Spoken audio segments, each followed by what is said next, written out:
साथीहरु, जुन ढुङ्गा बोक्ने युगमा मानिसहरूको मनस्थिति थियो नि, त्यही मनस्थिति हाम्रो हर्क साम्पाङ राईको छ।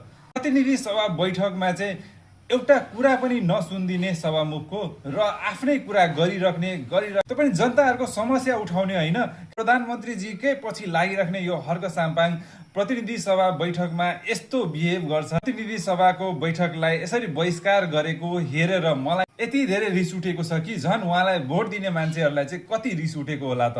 साथीहरु, यो एउटा सानो क्लिप हेर्नु होला।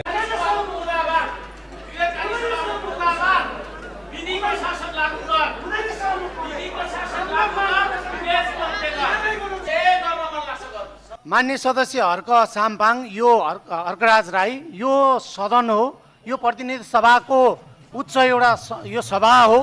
यसमा यहाँले प्रयोग गरिरहेको शब्दहरू गम्भीर छन्। यहाँले प्रयोग गरिरहेको शब्दहरू मर्यादा विपरीत छ। आज चाहिँ न्युज आइरहेछ, हर्क साम्पाङ राईले चाहिँ माफी मागेको छ हाम्रो सभामुख डिपी अर्यालजीसँग। तर मलाई चाहिँ यो पनि फेकै लाग्छ।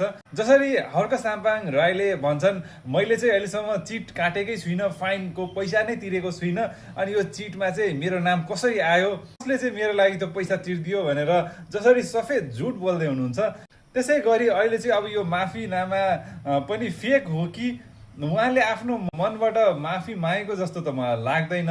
उहाँ त्यस्तो माफी मागिहाल्ने मानिस पनि होइन। साथीहरु, तपाईहरुलाई के लाग्छ त? के उहाँले डिपी अर्यालजीसँग माफी माग्नु भएको हो त? आफूले जितेको ठाउँ जुन छ त्यसको कुनै पनि समस्याहरूलाई यहाँ नउठाउने र उहाँलाई भोट दिएको सबै मानिसलाई रिग्रेट फिल गराउनु बाहेक चाहिँ उहाँले केही पनि कार्य गर्नुभएको छैन जस्तो लाग्छ।